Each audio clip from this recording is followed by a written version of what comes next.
ఇటీవల జరిగిన వర్షాకాల శాసనసభ సమావేశాల్లో రైతులకు సంబంధించిన 2 అంశాలని నేను శాసనసభలో ప్రస్తావించడం. ఒకటి, ప్రశ్నోత్తరాల సమయంలో ఏదైతే ఈరోజు ఫెర్టిలైజర్స్ కోసం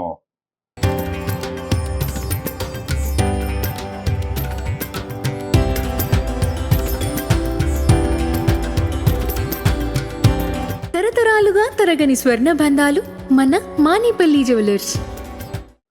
ప్రభుత్వం యాప్ల్ని ఇంట్రడ్యూస్ చేసిందో ఆ యాప్ల్లో కొంత ఇబ్బంది కలుగుతూ ఉంది రైతాంగానికి. దాన్ని సరిచేయాల్సిన అంశం గురించి.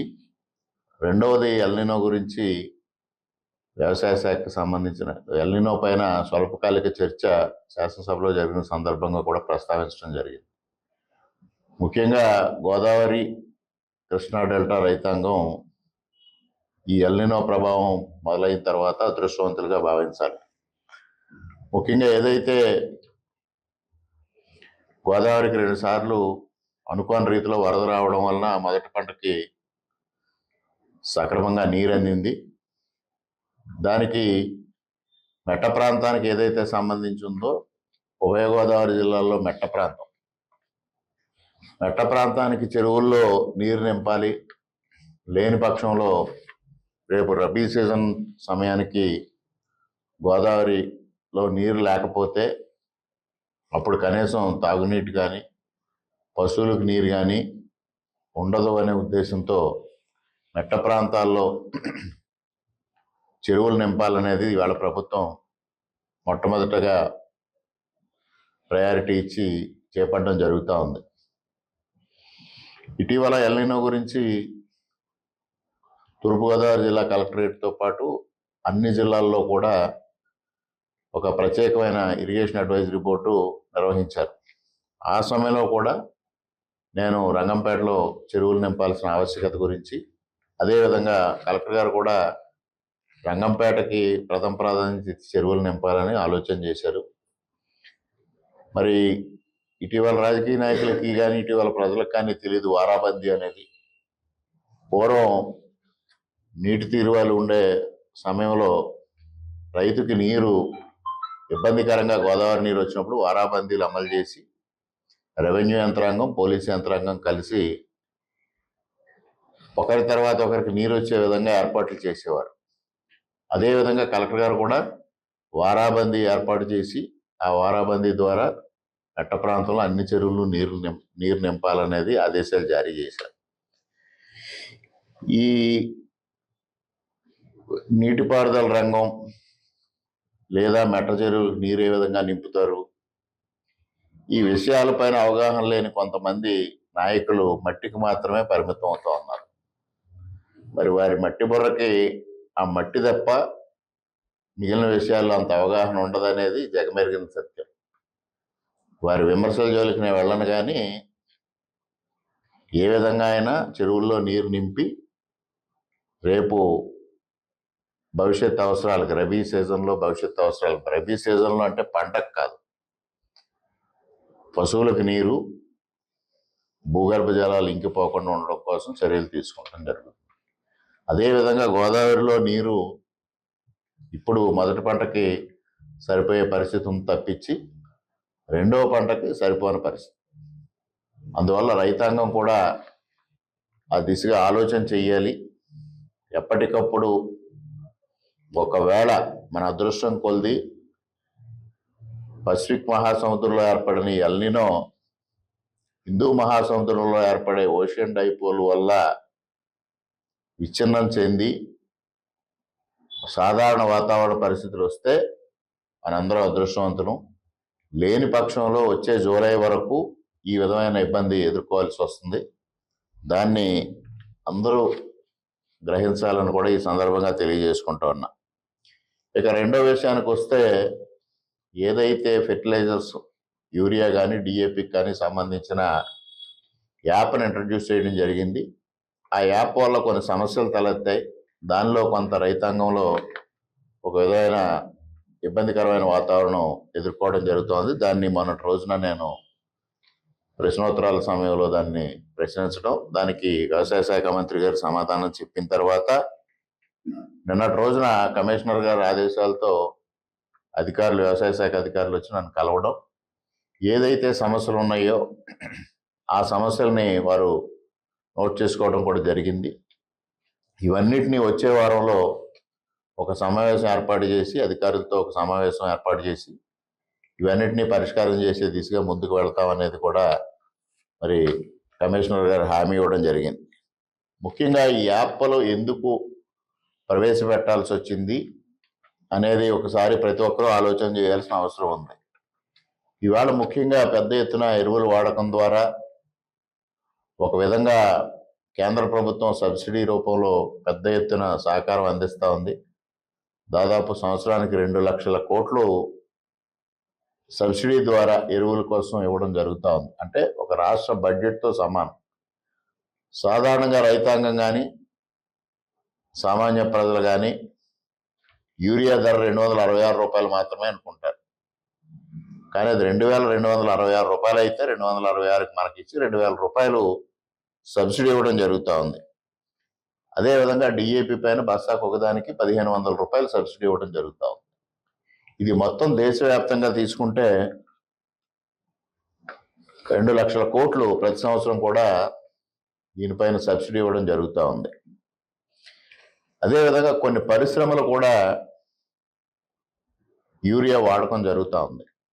అందులో ముఖ్యంగా ఇవాళ కార్లకు వాడుతూ ఉన్న యాడ్ బ్లూ అనే ఆయిల్, ఆ యాడ్ బ్లూ ఆయిల్ తయారులో కానీ, కాస్మెటిక్స్ రంగంలో విపరీతంగా యూరియా వాడటం జరుగుతూ ఉంటుంది. అదేవిధంగా ఫార్మా రంగంలో, ఔషధ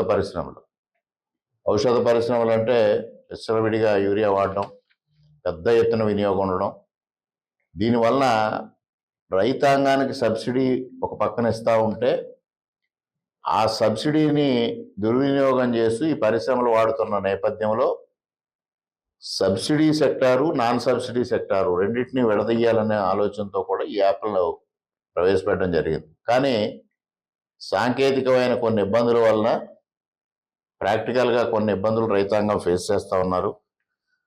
దానికి ప్రధానంగా ఏదైతే ఒక నియంత్రణ తీసుకురావాలి అని ఆలోచన చేశారో ఆ నియంత్రణ కూడా ఎందువల్ల జరుగుతూ ఉంది అంటే, ఇవాళ పంట కానీ, నేల కానీ నేల స్వభావం కానీ, వాతావరణ పరిస్థితులు కానీ, నీటి లభ్యత కానీ, ఇవన్నిటి మీద ఆధారపడి మనం ఈ ఎరువుల వాడకం అనేది జరగాలి. ఆ విధంగా కాకుండా మనం సాధారణంగా ఒక ఆర్ఎంపీ డాక్టర్ దగ్గరికో లేకపోతే ఒక నాన్ మెడికల్ ప్రాక్టీషనర్ దగ్గరికో వెళ్ళినప్పుడు మెడిసిన్స్ ఏ విధంగా వేస్తారో ఓ డోసేజ్ నిర్దేశితంగా కాకుండా ఆ విధంగా పక్కవాడు జ్వరం వస్తే పారాసెటమాల్ వేసుకున్నట్టుగా ఈ గృహంలో కూడా అదే విధంగా వాడకం అనేది ఒక అలవాటు ఉంటుంది. అదేవిధంగా కూడా ఈ ఎరువులు వాడకం జరుగుతూ ఉంది. అందువల్ల ఒక రైతు ఒక బస్తా వేస్తున్నాం అంటే ఇంకో రైతు ఇంకొంచెం ఎక్కువ పండుతుందేమో అని అదనంగా ఇంకో అరబస్తా వేసే పరిస్థితి ఉంది. కానీ వాస్తవానికి తీసుకుంటే ఈ నేలలో యూరియా అధికంగా వాడడం వల్ల పొటాషియం నిల్వలు పెరిగిపోతూ ఉంటాయి. పొటాషియం నిల్వలు పెరిగిపోతే మనం వాడే ఒక బస్తా యూరియా వేస్తే దాంట్లో 30 నుంచి 45% మాత్రమే భూమి తీసుకుంటుంది, మిగిలిందంతా వేస్ట్గా వెళ్ళిపోతుంది. అదేవిధంగా డిఏపి తీసుకుంటే ఫాస్ఫరస్ డిపాజిట్ అవుతుంది కింద. అందువల్ల మనం వేసిన దాంట్లో మ్యాక్సిమం ఒక 20 to 30% మాత్రమే వినియోగం అవుతుంది. మిగిలిన 70 నుంచి 80% వేస్ట్గా వెళ్తుంది. అంటే రైతు ఒక బస్తా వేసిన దాంట్లో 70-80% డిఏపిలో, 60 నుంచి 65% యూరియాలో నిరర్ధకంగా మిగిలిపోతాం. ఇది ఆల్రెడీ భూమిలో డిపాజిట్ అయి ఉంటుంది. అందువల్ల డిఏపి అనే వాడకం తగ్గిస్తే తద్వారా రైతుకి ఆదాయం వస్తుంది, అది మిగులు వస్తుంది. ఎరువుల వాడకంలో భూమిలో ఉన్న నిల్వల్ని అది తీసుకుని మనకి సక్రమంగా సాగందడానికి ఏ విధమైన ఇబ్బంది లేకుండా ముందుకు వెళ్తుంది. ఇది అవగాహన లేకపోవడం వలన ఈ విధంగా వస్తుంది. మొన్నటి రోజున ఒరిస్సాలో వరి సాగు చేస్తున్న రైతులు, మన ప్రాంతానికి చెందిన పెదపూడి మండలం, అదేవిధంగా రంగంపేట మండలానికి చెందిన కొంతమంది రైతులు మొన్న రాత్రి నా దగ్గరికి రావడం జరిగింది. ఇంతకాలం సాగులో లేని భూముల్ని వీరు వెళ్ళిన తర్వాత సాగు చేసి అక్కడ వినియోగంలోకి తీసుకొచ్చారు. అది అద్భుతంగా ఇక్కడ కన్నా ఎక్కువ పంట వస్తూ ఉంది. ఎందువలన అంటే ఇంతవరకు అక్కడ ఆ భూముల్లో ఎరువుల వాడకం లేదు కాబట్టి మొట్టమొదటిసారిగా అక్కడ ఎరువు వేయగానే అద్భుతమైన పంట ఫలితాలను ఇస్తూ ఉంది. ఇక్కడ మనకి తగ్గుతూ ఉంటే మనం డోసేజ్ పెంచుకుంటూ వెళ్తా ఉన్నాం, ఎరువుల డోసేజ్ పెంచుకుంటూ వెళ్తా ఉన్నాం. అందుకోసం రైతుల్లో అవగాహన కలిగించడం ద్వారా కొద్దిగా నియంత్రించాలనేది కూడా ప్రభుత్వం ఒక ఆలోచన చేయడం. కానీ వాడకం దగ్గరికి వచ్చేటప్పటికి ఇందులో ఏదైతే ఓటీపీ చెప్పమని రైతాన్ని అడుగుతున్నారో ఆ ఓటీపీ వల్ల చాలా ఇబ్బంది కలుగుతూ ఉంది. ముఖ్యంగా భూ యజమాని ఆర్ఎస్కేకి వచ్చి ఎరువులు తీసుకునే పరిస్థితిలో 2 ఓటీపీలు చెప్పాల్సి వస్తుంది. అదే కౌలుదారు వచ్చి తీసుకుంటుంటే 3 ఓటీపీలు చెప్పాల్సి వస్తుంది. 3 ఓటీపీలో ఒకటి భూ యజమాని చెప్పాలి. కౌలుదారు ఆర్ఎస్కే దగ్గర నుంచి భూ యజమానికి ఫోన్ చేస్తే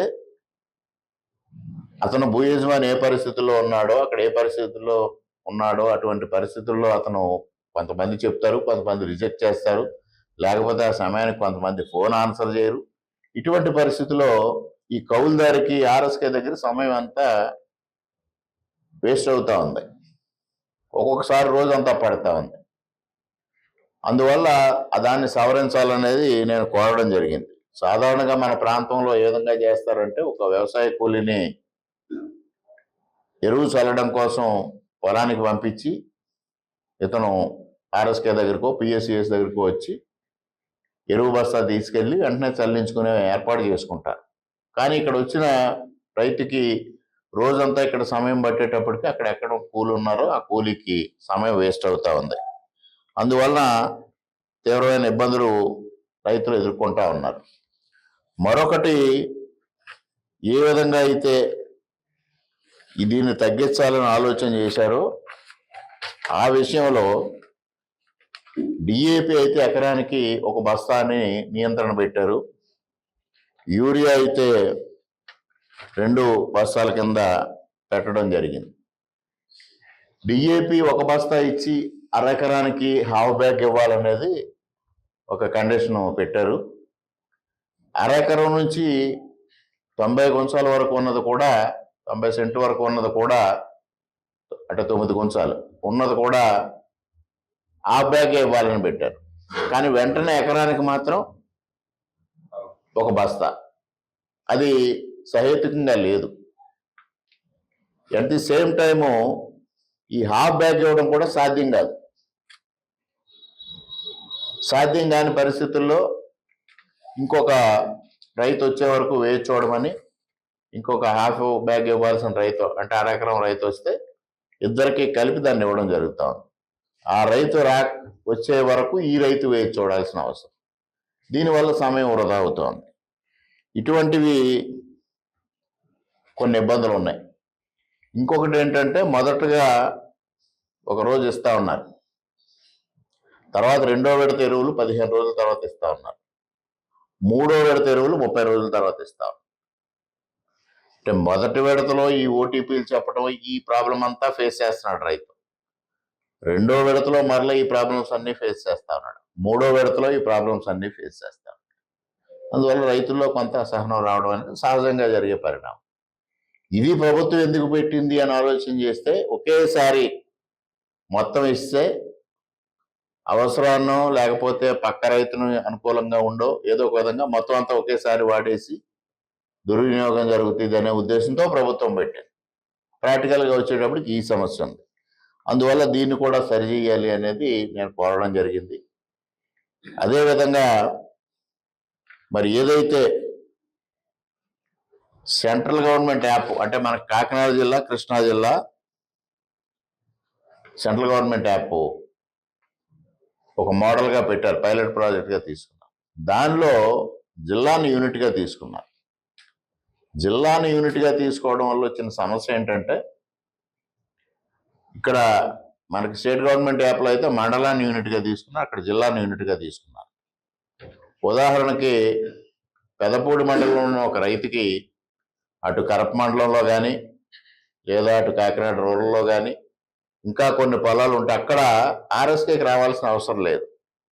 ఇంట్లో నుంచే తన ఫోన్ నుంచే బుక్ చేసుకోవచ్చు. అప్పుడు అతని జిల్లాలో అతని భూములు ఎక్కడున్నాయో అన్నిటికీ కలిపి ఈ మండలంలో బుక్ చేసేస్తున్నాడు. బుక్ చేసుకుంటే ఇక్కడ అలాట్ అయిన క్వాంటిటీ కన్నా అదనంగా క్వాలిటీ రిక్వైర్మెంట్ వచ్చేస్తుంది. అదొక ప్రమాదం ఉంది. ఇప్పుడు ఉదాహరణకి మనకి పెదపూడి మండలమే 650 మెట్రిక్ టన్నులు ఉంటే దానికి 720 ఆల్రెడీ బుక్ అయిపోయింది. ఇక్కడ అలాట్మెంట్ లేదు, బుకింగ్ ఎక్కువ ఉంది. ఇటువంటి పరిస్థితి వస్తూ ఉంది. దాన్ని సరిచేయాల్సిన అవసరం ఉంది. ఇటువంటి సమస్యలు ఏ అయితే ఎదుర్కొంటా ఉన్నారో అవన్నిటినీ ఆ రోజు శాసనసభ ద్వారా ప్రభుత్వం దృష్టికి నేను తీసుకెళ్ళడం జరిగింది. వాటిని సరిచేయడం కోసం అధికారులను నిన్న నా దగ్గరికి పంపించారు. అధికారులకి ఇవన్నీ ఒక అవగాహన కలిగించడం కోసం ఈ విషయాలన్నీ చెప్పడం జరిగింది. అధికారులు సంపూర్ణంగా వాటిని నోట్ చేసుకొని కమిషనర్తో డిస్కస్ చేసి వీటిని ఏ విధంగా సాల్వ్ చేయాలనే దానిపైన ఒక కార్యాచరణ రూపొందించిన తర్వాత సెక్రటేరియట్లో ఒక సమావేశం పెడతా అన్నారు. ఆ సమావేశంలో అటెండ్ అయ్యి పూర్తిగా చర్చించి ఈ సమస్యలన్నీ పరిష్కారం కోసం కృషి చేయడం జరుగుతుందనేది ఈ సందర్భంగా రైతాంగానికి తెలియజేసుకుంటూ, రైతాంగం కూడా జరుగుతున్న మార్పులు, శాస్త్ర సాంకేతిక విధానాన్ని అమలుపరుచుకోవడం ఇవన్నీ కూడా కొంతవరకు అలవాటు చేసుకోకపోతే భూములు చౌడుబారే పరిస్థితి ఉంది. ఒక్కసారి చౌడుబారిన తర్వాత మనకి ఉత్పత్తులు తగ్గిపోతాయి. మనకి సాధారణంగా మనకి తెలుసు, మనం ఎక్కువగా యాంటీబయాటిక్స్ మనం వాడితే ఆ మెడిసిన్స్కి రెసిస్టెన్స్ వచ్చేస్తే మనకు తర్వాత మందులు పనిచేయని పరిస్థితి మన బాడీకి వస్తాయి. అదే పరిస్థితి ఇక్కడ వ్యవసాయంలో కూడా భూములకు వచ్చే పరిస్థితి ఉంది. అందువల్ల రైతాంగం కూడా మేల్కోవాలి. ఖర్చు తగ్గించుకోవడం ద్వారా, తక్కువ ఎరువులు వాడకం ద్వారా ఖర్చు తగ్గించుకొని ఆదాయాన్ని పొందే మార్గం ఆలోచన చేయాలి. ఇప్పుడు మౌసమ్ యాప్ అనే ఒక యాప్ను కూడా గవర్నమెంట్ ఆఫ్ ఇండియా తీసుకురాబోతా ఉంది. ఆ మౌసమ్ యాప్ వల్ల ఉపయోగం ఏంటంటే, ఏ నేలకి ఎంత ఎరువు వేయాలి, రేపు వర్షం రాబోతా ఉందా లేదా, రేపు ఎరువు వేద్దామని రైతు ప్రిపేర్ అయితే నీ సర్వే నెంబర్లో రేపు వర్షం పడబోతా ఉంది, రేపు ఎరువు వేయొద్దు, లేకపోతే రేపు ఎరువు వేసుకోవచ్చు, నీ భూమిలో ఇంత పొటాషియం కంటెంట్ ఉంది, అందువల్ల ఈ ఎరువు ఇంత మోతాదు మాత్రమే వెయ్యి అనే ఒక ఇన్ఫర్మేషన్ ఇచ్చేటంత యాక్యురేట్గా ఒక మౌసమ్ మ్యాప్ అనేది కూడా తీసుకొస్తా ఉంది. ఇటువంటి సాంకేతికతను వినియోగించుకుంటూ రైతులు ఎక్కువ లాభాలు గడించే దిశగా ముందుకు వెళ్ళాలి. ఆ దిశగా ప్రభుత్వం, ఇటు కేంద్ర ప్రభుత్వం కానీ రాష్ట్ర ప్రభుత్వం కానీ కృషి చేస్తూ ఉంది. దాన్ని అందిపుచ్చుకోమని రైతాంగానికి సవినయంగా విజ్ఞప్తి చేసుకుంటూ సెలవు తీసుకుంటున్నాను.